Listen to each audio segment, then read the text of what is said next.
요 그림은 잘 아시다시피 이제 드가의 마네 부부 초상이죠. 여기는 할 말이 되게 많은 거죠, 이거는. 그래서 이 왜 이럴까? 이 사람이 왜 쨌느냐? 뭐 이렇게 잡아 쨌잖아요, 이만큼 다. 그래서 하고 나니 뭐 드가 하고 얘 뭐 어떤 그런 뭐 우정이 금이 같다라고 이야기를 하는데, 사실은 이제 그 블로그 수준이고, 그게 아니라 여기에 담겨 있는 미학이 있단 말이죠. 마네가 드가가 왜 이런 그림을 그렸냐? 이 그림은 그린 배경이 있다. 뭐, 그 사람하고 뭐 좀 찝찝한 관계에서 그놈을 좀 이런 거 아니잖아요. 드가하고 마네의 관계라는 것 자체는 그 화가들의 관계는 우리가 생각하는 거하고 전혀 상상이 안 됩니다. 이를테면, 우리 이제 저작거리에서 돌고 있는 그런 어떤 약간의 그런 내용들, 이런 걸로 잣대로 들이게 되면 이해가 안 돼요. 이 사람들은 그 100년에 한 명씩 나올까 말까 그런 사람들. 그래서 굉장히 존경받아야 되는 사람들이고, 근데 존경은 안 받더라도 우리가 이제 저번에 20일간의 고갱하고 했던 동굴을 이야기를 했잖아요. 그래서 그 두 사람들은 가지고 있는 생각이 우리하고 완전히 다른 사람들이에요. 그러니까 심지어는 이야기를 드리자면 그 귀 왜 잘랐느냐? 그거는 뭐 정확하게 고우가 자기가 이야기를 하니까 이걸 자름으로 인해서 눈이 더 밝아진다는 거죠. 그래서 그런 것 자체를 어떻게 이해할까? 그 굉장히 자극적인 내용인데 그 사람이 그랬다더라. 그 정신병이 이렇게 이야기하면 안 된다는 거죠. 그게 이제 컨템포러리죠. 우리가 들어가서 그때 그 상황으로 들어가는 어떤 정치, 사회, 경제, 그 사람들의 여러 가지 문화 이런 것들을 다 이해할 때 그 사람을 이해하는데 그게 동시대잖아요. 지금은 컨템포러리지만은 과거에도 그 당시에는 컨템포러리가 된 거죠. 그래서 그 컨템포러리한 뜻이 제가 짓게 된 이유가 그런 거였는데, 그래서 아무튼 여기에는 뭐가 있느냐? 예고편에 모리조가 있다는 거죠. 왜 모리조가 있지? 모리조 있잖아요. 아시잖아요. 모리조하고 뭐, 근데 그것도 아니죠. 그럼 드가는 왜 모리조를 생각을 하냐? 드가가 모리조를 좋아했으니까. 그렇죠? 그러니까 이 두 사람의 부부의 관계, 왜냐하면 드가가 처음부터 부부 초상화를 그린단 말이에요. 벨라리 자기 고모 초상화가 이제 잠깐 기억나실 거예요. 그 그림을 토대로 해서 부부 초상화를 그리는데 가만히 보니 이놈이 자기가 좋아했거든. 매일 그 집에 놀러 갔단 말이에요. 이 언니 3명이 2명 있잖아요. 3형제가 같이 잘 지냈는데 드가는 굉장히 샤이한 사람이에요. 그러면서 있다 보니까 모리조한테 이제 끌렸고 이브한테도 끌렸단 말이에요. 에드마한테도 끌렸고 다 끌렸는데 3명 다 드가를 남자로서 좋아하는 것보다는 그냥 좋아해요. 그냥 편한 사람. 우리 보통 편한 사람이죠. 그렇게 하던데 자기는 아니 짝사랑을 했단 말이죠. 그러니까 모리조가 뒤에 있는 거죠. 이 마네 부부에서는. 그래서 이거를 정확하게 그린 거예요. 그냥 있는 대로. 그러고 마네의 나중에 초상화를 제가 보여드리겠는데, 마네 초상화는 잘 기억나잖아. 이렇게 생긴 사람. 근데 드가가 그린 사람은 이렇다. 우리는 초상화라는 것 자체는 자기의 어떤 보는 눈으로 그린다는 거죠. 그러면 그 사람 내면이 포함된 거, 그 사람하고 인간관계가 포함된 거죠. 그 드가하고 마네는 굉장히 끈끈한 1861년도에 만나요. 루브르에서. 그러면서 이루어진 여러 가지 작품하고의 관계, 이런 것들이 라이벌이라고 얘기가 됩니다. 그래서 이걸 엮어봤습니다. 그리고 다음에 한번 2주 후에 바로 들어갑니다. 됐죠? 자, 오늘은 이제 이거죠. 거지의 가녀린 뒷목성. 이게 가녀린 뒷목성이라고 이야기하면 굉장히 자극적이에요. 제가 문학적으로 굉장히 뭐 풍부한 어떤 그런 언어력을 가지고 있는 사람도 아닌데, 이렇게 하게 된 동기 중에 하나는 다 하시잖아요. 그림들이 다 그렇게 나오죠.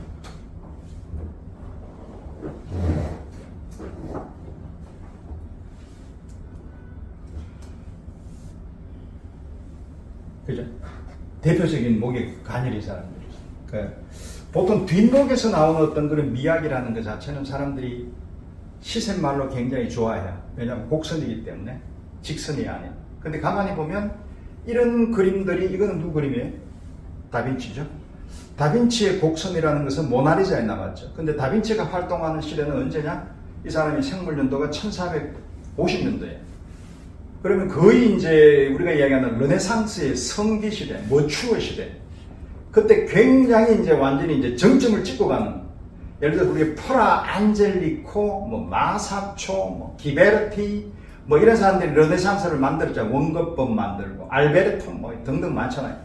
거기에서부터 시작했던 게 르네상스 정점 찍고 미켈란젤로가 1470년생이고 그 다음에 라파엘로가 이제 완전히 끊어버리죠. 로마에서 그렇게 만들어지고 그 다음부터는 이제 매너리즘이 나오고 저쪽 베네치아 학파에서는 티치아노가 있고 틴토레토가 있고 베로네젤이 있잖아요.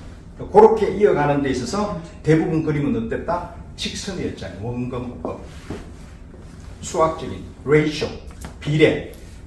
피로델라 프란체스카는 그 사람은 나중에 이제 한번 그림 보시면 아시다시피 깃발 들고 있는데 이거는 완전히 양분화를 탁 해서 그리고 다빈치 같은 경우에 최후의 만찬은 완전히 잘 아시다시피 소실점 등등 원근 거기 없으면 안 되니까 그럼 직선이잖아요. 1점, 2점, 3점으로 인한 우리가 이제 원근법 이런 거 뭐 그런 거 많이 나오잖아요. 그죠? 그러니까 뭐 아실 필요는 없지만 그렇지만 그 당시에 곡선이 나온 거죠. 곡선이라는 것은 어떻든 아름다움이죠.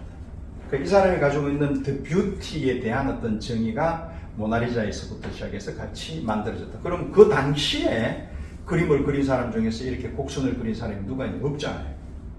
아무도 없었어요. 그보다 조금 더 늦은 사람이 뒤로 가 있는데 뒤로는 완전히 직선적으로 그림을 그리잖아요. 자기 초상화를 그렸는데 굉장히 자신있게 얼굴에 표현적으로 가요. 왜냐? 그 사람은 독일 사람이니까. 이 사람들은 이탈리아 사람이죠. 그림이 다르잖아요. 오케이. 자, 이거는, 그죠? 이 사람도 굉장히 이렇게 나름의 어떤 곡선의 어떤 미학이 나오잖아요. 근데 여기 빠져있는 것은 한미르시는 제가 뺐어요. 한미르시는 지금부터 봐야 되니까. 이거는 이제 1900년대의 그 뒷목인데 잘 모르는 화가예요. 잘 모르는 화가인데 이런 화가예요. 폴리나 클레리아 실비아. 네. 근데 이 코코스는 우리가 화가는 우리 좀 많이 들어봤잖아요. 근데 어떻든 뒷목은 굉장히 이쁘게 그리는 게 그 당시에서는 이게 1909년이나 1900초년 작품이니까 데카당트란 말이에요. 굉장히 여성의 어떤 미라든지 아름다움이라든지 이런 걸 표현했는데 지금까지 쭉 보면 함레스의 그림 생각나시잖아요. 뒷모습하고 베르메르의 그림 생각나요. 달라요. 그죠? 이 사람들은. 뭐가 다를까? 이제부터 한번 보도록 하겠습니다. 그 뒷목을 그린 사람들은 많아요. 그죠? 앵글은 아시죠? 그죠? 근데 이 사람은 1780년생이니까 거의 신고전주의라고 그래요. 다비드의. 요거 이제 거의 절충주의. 그러니까 이 사람하고 가장 당대에 유명했던 사람이 앵그르 앤드 델라크루아. 이 사람은 1780년생, 이 사람은 거의 1798년생. 요 사이에 제리코라는 사람이 있어요. 그러니까 낭만주의하고 신고전주의가 이제 막 붙는데, 그럼 이 사람이 살짝 다비드에서 이제 이 사람은 물 갈아타기 시작한단 말이에요. 뭘로? 절충주의를 통해서 이제 낭만주의로 간단 말이에요. 이 곡선이라는 자체가 우리가 저번에 처음에 했던 누드라는 거 있잖아요. 누드 할 때 이 누드가 아니었단 말이에요. 굉장히 비너스적인 누드가 아니라 할렘 아니면은 저쪽에 있는 그 비잔틴 쪽에 있는 그런 할롱가에 있는 여성들에 대한 것을 이렇게 이 사람이 땡겨내는 거죠. 그러니까 실물적으로 이런 것들이 가능한 거죠. 실물이 있다라는 것은 누드가 아니라 뭐다? 나체다. 자, 이것도 상당히 유명한 그림이잖아요. 그죠? 근데 이거 보면, 이건 뭐더라? 어디서 많이 봤는데? 현대인가? 무슨 등등. 저는 처음에 이 그림을 보고 저는 뭐라고 생각했느냐 하면, 그때 처음 저 그림 조금 공부할 때는 에곤 실레의 와이프인 줄 알았어요. 에곤 실레도 초창기에는 이래 그렸겠지라고 생각했단 말이죠. 프리드리. 그렇죠. 프리드리히. 프리드리히는 누구냐면, 아까 제가 말씀드린 앵그르는 아니에요. 낭만주의. 독일의 낭만주의를 시작했던 사람이다. 근데 이 사람이 그림 그릴 때 이렇게 그렸어요. 근데 이걸 보고 낭만주의라고 이야기하기보다는 그래도 뭔가 이거는 익스프레션이 있다라는 거죠. 이 사람이 가지고 있는. 볼까요?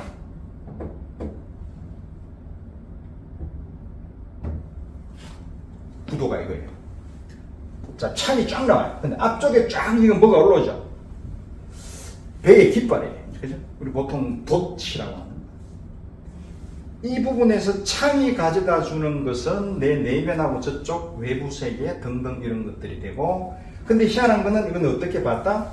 상당 부분이 위에서 이렇게 해서 아래로 보는 어떤 그런 약간의 소실점 자체가 밑에 쪽으로 좀 가다 놨는데, 문제는 그래도 이게 올라왔다라는 거죠. 창하고 이거는 굉장히 넓어져 있고, 구도상으로 봤을 때에는 사람의 인물보다는 아까 전에 보였던 여성의 가녀린 뒷모습이 아니라 이 창의 부분에 저는 그걸 유심하게 봤어요.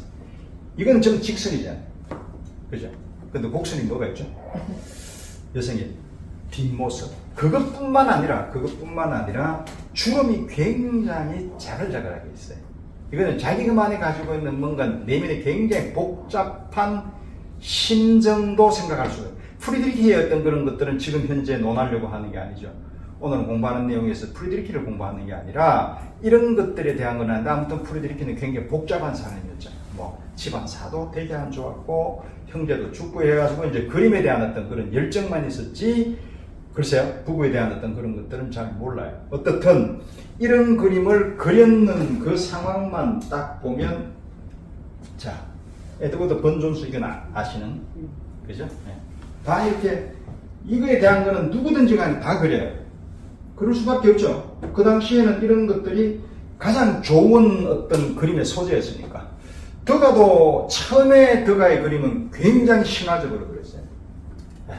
이 사람은 원래 이 사람이 우리 아카데미에 있는 아주 중요한 그 사람한테 그림을 배웠는데 코티르 우리 루브르 들어가면은 저는 안 가봤는데 루브르에 들어가면 로마인의 향연이라 그래서 퇴폐 막 이런 그림 큰 역사가 있어요. 그걸 그린 사람이에요. 그 비슷한 사람이 코르몽이에요. 코르몽은 이제 우리 빅포 르누아르 앤드 시슬레 앤드 모네 그리고 르누아르 그리고 이제 그 바지유 이 네 사람이 배웠던 사람이 코르몽이고 왜 그 당시에는 전부 다 아카데미즘을 하고 있는 사람들이 차근차려서 강의했다라고 얘기했죠. 여하튼 드가도 처음에는 그리다가 나중에는 이제 이렇게 돌아와서 마네하고 굉장히 좋은 사이가 있다가 그때는 롱샹 가가지고 막 경마하는 그림 그리다가 나중에는 이제 댄싱 음악을 되게 좋아해서 오케스트라 같은 거 막 하는 거를 마치 오보에하고 친구잖아요. 그래서 음악을 좋아하면서 이 사람이 뭘로 가느냐 이제부터는 구성적으로 완전히 발레로 간단 말이에요. 그 결국은 음악하고 같이 연결되어 있는 거죠. 근데 우리가 드가의 발레를 보면 구성이 너무 아름답단 말이에요. 왜냐하면 시점을 위에서 보는 시점으로 만들어 놨는데 거의 이건 소실점이 거의 땅바닥을 기는데 그 땅바닥만 봐버리면 아무런 의미가 없는데 사람은 귀퉁이 몰아놓고 땅바닥 자체를 중심 센터로 만들어버려요. 이런 구성은 없잖아요. 사진술. 아니 사진술이라 하더라도 다 사진술을 봤는데 이 사람이 그런 구성을 볼 수 있는 그런 상황으로 창작한다라는 자체가 자기의 아이덴티티가 굉장히 뛰어나는 거죠. 그래서 드가를 굉장히 높게 평가하는 것은 마네보다도 더 런던에서는 굉장히 평가해요. 그래서 우리 루시안 프로이드하고 프란시스 베이컨 이야기하는 런던 스쿨이라는 사람들의 하늘같이 바라보는 사람이 월드 시카르트라는 사람이 있어요. 이 사람이 드가 밑에서 공부를 했어요. 이 사람은 런던 스쿨에 지금도 런던이나 그런 데에서는 드가를 제일 먼저 칩니다. 왜냐하면 스킬로 보면 마네하고 이거하고는 상당한 차이가 있어요. 그래서 다음에 보시면 우리가 제일 알고 있는 마네는 무슨 아버지야. 저는 마네라고 절대로 생각합니다. 드가 다음에 한번 들어보시기 바랍니다. 그래서 이제 에드워드 호프도 이런 식으로 나와요. 근데 여성들의 뒷모습에서 나오는 것 중에 대부분 다 옆모습이 같이 나와요. 뒷모습만 오리지널하게 나온 사람은 앞서 보여드렸던 함베르스예요. 그리고 프리드리히. 근데 프리드리히는 자주 그러는 게 아니라 딱 한 점 그랬단 말이에요. 그거 가지고는 이 얘기를 못 하잖아요. 그래서 그거는 이제 차츰차츰 제가 한번 풀어볼게요. 근데 이 뒷모습 중에서도 이 사람도 대단해요. 달리. 그쵸? 네. 근데 동생이죠. 근데 항상 그 당시에 동생은 조금 something special이에요. 에곤 실레, 그리고 페르디난드 크노프, 그죠? 그런 사람들은 조금 그런 얘기하는데 그건 아무도 몰라요. 그건 알 수도 없는 거고, 사람들이 형제고 자기의 어떤 가족인데 인간적인 그거는 될 수 있을지언정 그거는 저는 그런 거 가지고 뭐 이야기하는 사람은 아주 저급하게 봐요. 그건 아니라고 보고요. 여하튼 곡선이 나오는데 이 사람은 특징적인 약간 창하고 커튼이 들어갔어요. 커튼이라는 것은 뭐냐면 제 생각입니다, 이거는. 예. 이건 뭐 어디 내용이 아니라 제가 나름대로 가지고 있는 거 알아서 판단하시고 아니라면 아니고 생각하십시오. 커튼은 창문에 대한 어떤 클로징도 될 수도 있지만 그 부분을 지우는 역할을 해요. 뭐든지 간에 그림은 다 보여주는 것보다 어느 부분을 살짝 일정 부분 감춘다든지 이 커튼의 효과는 어디에서 나타나느냐, 바로크에서 엄청난 활약을 하게 돼요. 대표적으로 까르바초가 그렇게 해요. 자, 어떻든 이제 이렇게 했습니다. 달리는 너무너무나 훌륭한 화가이기 때문에 더 잘할 거 아니에요. 자, 됐어요. 동생도 이렇게 그렸고, 근데 이 친구는 뭘로 그렸느냐? 굉장히 곡선은 아까 프리드리키는 옷 주름으로 갔는데 얘는 힙으로 가요. 이거에서 착안을 하는 게 아니라 얘는 똑같은 그림을 이래 그려요.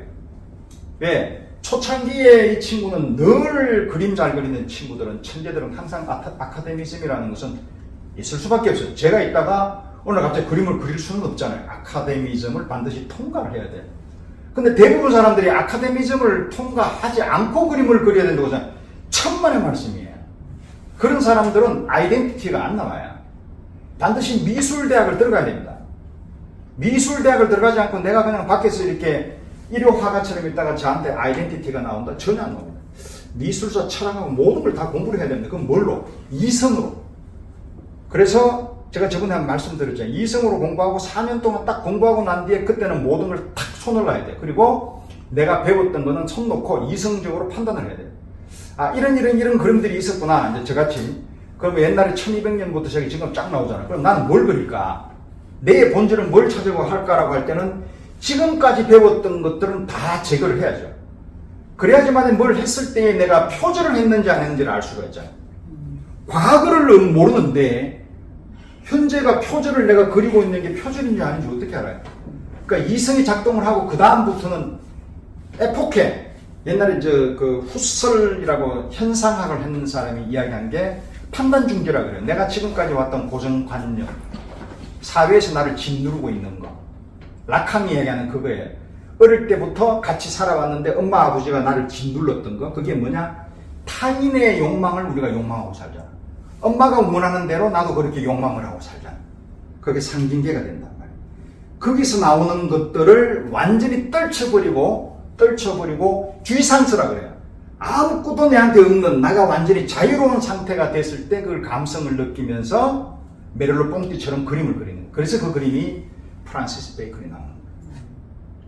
오케이. 자, 이렇게 나왔어요. 이 친구는 아무 생각 없이 그냥 그리는 거예요. 근데 이거를 의미를 두고 보시고 그거를 내가 가지고 있는 고정관념으로 보시다 보면 매일 똑같은 거 똑같은 생각만 하게 된다. 자유로운 영혼으로 사시라. 그래서 이래 됐거든요. 얼마나 자유로워요. 이런 아이디어가 되게 좋잖아요. 이거는 달리가 그린 게 아니에요. 현대 컨템포러리 하고 있는 애가 그랬어요. 근데 이거는 그림이 대작은 아니잖아요. 그렇지만 이런 것들을 생각한다라는 거죠. 이게 작품은 아니지만. 동의하십니까? 이게 제가 슬라이드가 좀 뒷목이 아름다운데 이건 섬찟합니다. 폴 델버, 초현실주의, 서리얼이라 그래요.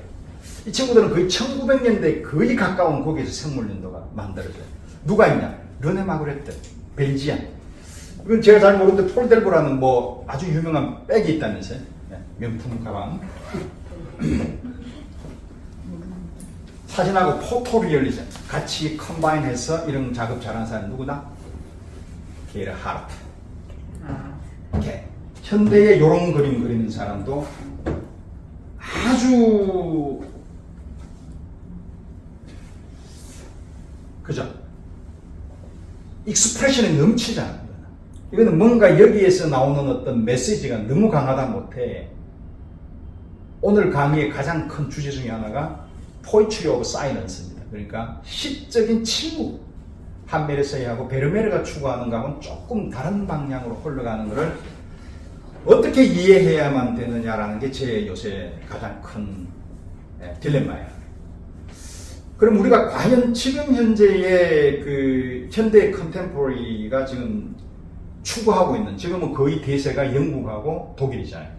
그 네오 익스프레셔니즘, 그러니까 신표현주의예요. 그 걔들이 가지고 있는 그건 나중에 해볼게요. 근데 이 익스프레셔니즘이 늘 이게 정답이라는 건 아니잖아요. 그러면은 앞서 말씀드렸던 포에츄리 오버 사일런스, 그러니까 침묵의 어떤 그런 것들 가만히 있으면서 지키고 있는 이런 그림, 아름다운 그림 어디서 봐요? 그럼 네가 알아서 봐라고 하면 할 말 없잖아. 어디서 베르메르 봐? 아니잖아요. 그렇게 하는 화가가 왜 없나요? 그죠? 그건 여러분들의 몫이죠. 그래서 이 친구가 고단이라는 사람인데, 이 사람이 젊은, 제 나이 정도 된 것 같아요. 뭐 67년생인가 그래요. 근데 멋있지 않아요? 근데 이 친구가 너무 이제 익스프레셔니즘만 좋아하는 친구 같아요. 근데 이런 자기 집의 풍경을 되게 좋아해요. 이거는 사진이고요. 이거 베르메르 그림을 좋아하더라고요. 그러니까 어떤 화가는 컨템포러리 아트를 자기가 하고 있는 화가들은 반대 성향을 가지고 있는 그 사람한테서 뭔가 느끼는 것 같아요. 예를 들어서 사람이 우리가 뒷모습을 봤을 때 그 사람이 가지고 있는 생각을 더 깊게 우리가 한번 해보잖아요. 그런 상황하고 약간 반대적인 성향으로 양가감정으로 아마 이게 자기의 어떤 그런 것들이 만들어지나 봐요. 그래서 그림을 이렇게 그리죠. 방마다 다 이게 다 있더라고요. 제가 제일 좋아하는 배우예요. 줄리엣 비노시예요. 이 영화를 보셨는지 모르겠는데, 예. 레드 앤드 화이트 블루. 이 블루 처음이에요. 잠깐 말씀드리면 이거 영화는 꼭 보셔도 괜찮을 것 같아요. 이 줄리엣 비노시가 그 음악가예요. 같은 컴포저, 그러니까 작곡가도 되고, 자기 남편이 아주 유명한 컴포저. 딸하고 같이 가다가 어떻든 갑자기 사고 났는데 남편하고 애는 죽어요. 그래서 이 여자가 갑자기 이제 이렇게 허망한 그런 상황으로 느끼면서 이 블루를 왜 가져왔느냐? 이 블루는 진주 목걸이에 나오는 그 터본하고 똑같은 색이에요. 울트라마린이. 그거는 굉장히 비싼 물감이에요. 그러니까 베르메르가 돈을 못 벌죠. 그런 걸 쓰고 다니니까. 근데 어떻든 이 상황에서 이 여자가 이제 그 남편의 흔적을 찾기 위해서 갔는데 다른 여자하고 썸씽이 있었어요. 그래서 그 여자가 이제 임신을 해서 이 줄리엣 비노시가 거기서로부터 약간의 어떤 그런 빚짐을 약간 그런 거를 이렇게 보상한다고 할까? 그러면서 자기가 거기 나오면서 이제 여자가 제일 첫 장면 중에 하나가 수영장에 뛰는 그 뒷모습이 제가 봤어요. 그때에 나오는 그 뒷모습에서 우리는 연민, 분노, 약간의 어떤 그런 위안, 뭐 이런 것들이 다 복합적인 거기가 저는 한메르세이 같아요. 그 여자의 뒷목덜미. 이 눈빛 보세요. 여러분들도 아마 줄리엣 비노시는 다 좋아하시죠. 이게 원래 착착 넘어가야 되는데 오늘 제가 조금 컴퓨터가 좀 서투네요. 이거는 영화죠. 진주 목걸이. 얘도 참 연기 잘하죠. 이 눈빛에서 보는 이 블루, 자기 집에 남편하고 살던 데 갔을 때 그 샹젤리에서 이렇게 비치는. 이 샹젤리에는 이제 나중에 가면 신앙의 알레고리에 나오는 샹젤리의 블루 빛깔이 같이 비치기 시작을 해요. 그리고 오열하는 장면, 자기가 음악을 하는 장면. 이 친구는 진주 목걸이라는 것 자체는 모델이 없어요. 없고 초원이라 그래가지고 이상적으로 자기가 생각을 하면서 그립니다. 자, 그럼 지금까지 볼게요. 한메르세이의 그림하고 지금 베르메르의 그림에서 가만히 보면 우리가 알고 있는 네오 익스프레션, 그러니까 아니면 뭐 다리파라든지 간딘스키라든지 베르프킨에서 나오는 그런 익스프레셔니즘이 아니라 굉장히 이성적으로 작동하는 것들이 지금 많이 있단 말이죠. 차분하게. 그리고 대부분 다 컬러가 연한 그레이 컬러잖아요. 그리고 화이트 컬러. 그리고 대부분 다 선이잖아요. 그 선적으로 굉장히 접근하기 시작했다. 그리고 이성적인 어떤 그런 철학에 따르는 자기 나름의 어떤 그런 내면의 생각이나 이런 것들이 그대로 표현되지 않았겠느냐라고 생각합니다. 이제부터 한번 보시면 재밌을 겁니다. 상당히 보시죠. 앞서 보여드렸던 두 장면이죠. 네. 자, 오늘 제가 선택하게 되는 화가가 이 두 사람을 제가 선택을 했습니다. 왜 선택을 했느냐? 뒷모습을 보이고 있는 사람은 너무 많습니다. 둘이가 비슷하게 그렸다. 너. 둘이가 왜 비슷해? 비슷한 거는 뭐 찾으려고 하면은 엮으면 엮는데 처음에 저도 비슷해서 시작을 했어요. 솔직히 말해서. 하다 보니 아니구나. 급 변경을 하자. 결론을. 그래서 결론을 제가 뭘로 내렸느냐. 자, 이 사람이 베르메르죠. 그죠? 한메르세가 가지고 있는 그 자체에서 모든 것들은 한메르세의 어떤 그런 생각들이나 이런 거를 베르메르가 차용한 게 한 개도 없어요. 물론 빨리 살았기 때문에 안 해요. 절대로가 아니고 차용하는 그 상황에서 베르메르가 그 시대에 살았던 그 많은 모레알 같은 많은 화가들, 렘브란트, 루벤스, 뭐 우리 아시아 제리또 뭐 등등 엄청나게 많아요. 그쪽에 네덜란드 쪽에 화가들. 그 화가들 중에서도 특이한 그림을 그렸다는 거죠. 그래서 이 사람이 아이덴티티가 있는 거예요. 근데 그 그림을 이 사람이 굉장히 차용을 많이 한 거죠. 차용을 했다라기보다는 세상에 모방이 아닌 건 없잖아요. 창조가 되려고. 그래서 이 사람이 결혼하고 난 뒤에 파리에 오기 전에 제일 먼저 가는 데가 네덜란드하고 벨기에를 가다 보니 본 거죠. 자, 이제부터 제가 분석을 해볼게요. 우리가 어떻게 이 베르메르를 봐야 될 것이냐는 거죠. 아마 모르긴 몰라도 이거 제가 이제 혹시 싶어서 이제 구글을 검색을 해봤어요. 베르메르에 없는 내용들. 베르메르는 요거밖에 없어요. 그래서 논문을 제가 참조를 했기 때문에 나름 괜찮을 거예요. 재밌을 거예요. 한번 들어보세요. 그래서 유튜브 보시는 시청자분들도 재밌을 거예요. 이제 라이벌이라고 이야기하는 것은 같이 라이벌의 개념이 되려면 동시대에 같이 살아야 되죠. 그죠? 우리 저번에 한번 했잖아요. 20일간의 동거인 2달이다. 그죠? 20일. 고갱하고 보면은 라이벌 뭐 얼마 봤다고. 그죠? 라이벌이라는 것은 내가 어느 날 전화 받는 놈이 얘하고 내하고 공부하는데 뭐 한 2달 있다가 가버리면 걔하고 뭔 라이벌이야. 그건 아닌 것 같아요. 계속 봐야 되죠. 진행이 돼야 된다고 저는 생각을 합니다. 적어도 드가하고 마네가 헤어지기 전까지는 이 사람은 늘 같이 봤어요. 죽기 전까지. 왜냐하면 마네가 85년인가 그래 죽어요. 그리고 난 뒤에 드가는 19년 더, 한 20년 더 살았어요. 그렇지만 드가 집에는 마네의 그림이 60점 있어요. 근데 희한하게 마네는 그림 한 점 없어요. 드가에 대해. 그런 게 라이벌인데 그게 라이벌이라기보다는 아주 끈끈한 관계죠. 그런 관계가 우리나라에는 없잖아요. 지금 화가들 사이에. 그죠?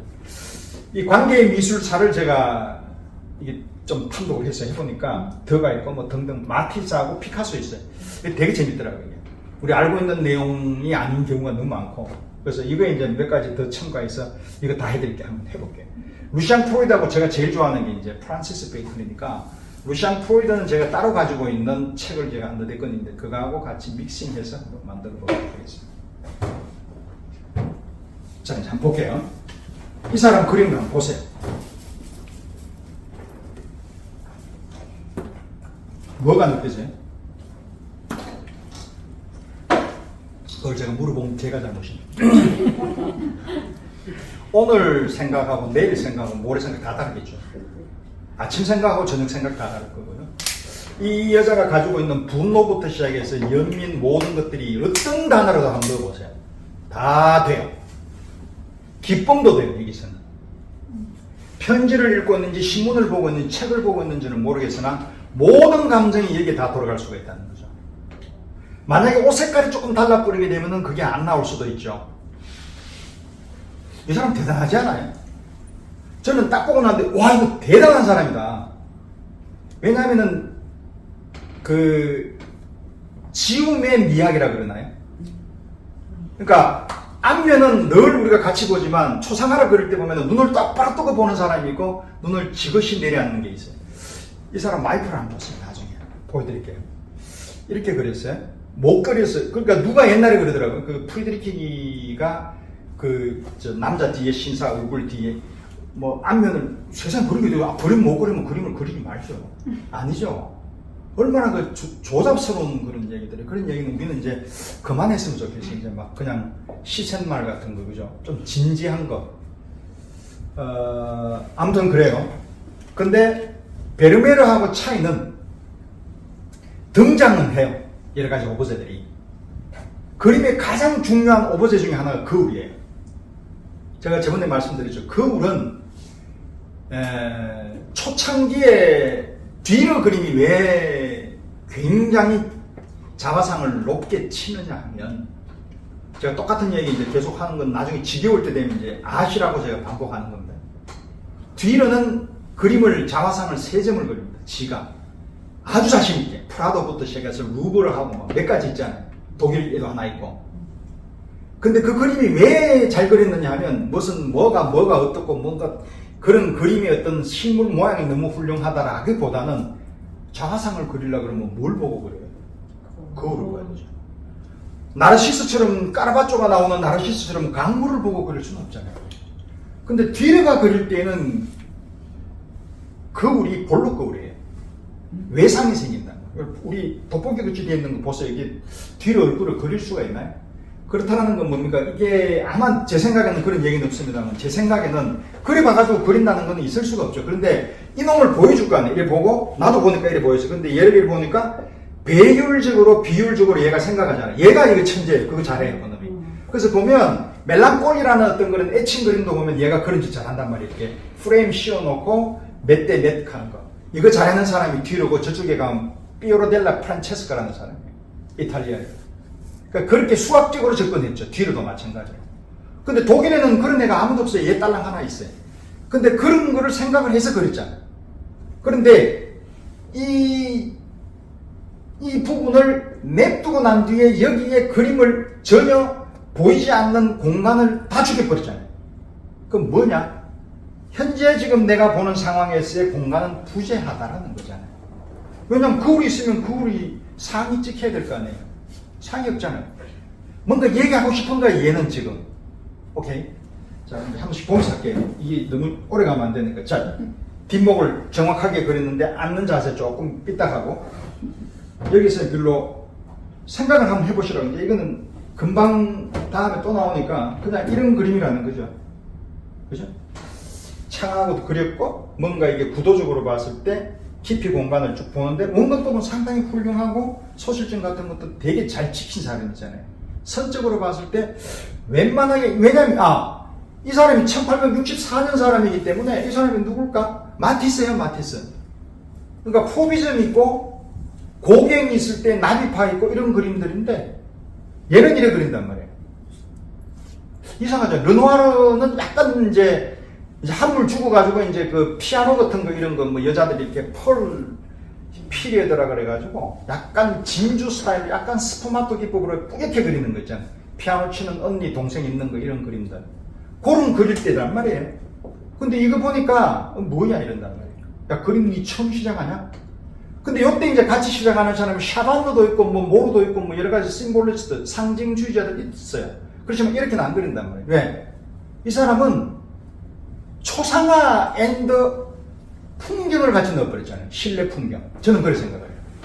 이 사람이 훌륭한 거는 없어요. 아무도 없어요. 그래서 제가 잡은 거예요. 실내 풍경 앤드 초상화를 그린 사람은 유일하게 한메르세이하고 베르메르라는 거예요. 누구 있으면 이야기해보세요. 비슷한 아류들은 있어요. 그건 1스테이드 뭐 등등 있는 거는 그건 나중에 있습니다. 자, 이렇게 그렸습니다. 여기에 초상화도 그렸고요. 뭔가 함의하는 바가 있는데 뿌옇하게 그려버려요. 모르게. 더 관심 있게 보라는 거죠. 그러니까 이 뷰어를 땡기는 거예요. 더 땡겨와서 더 봐라.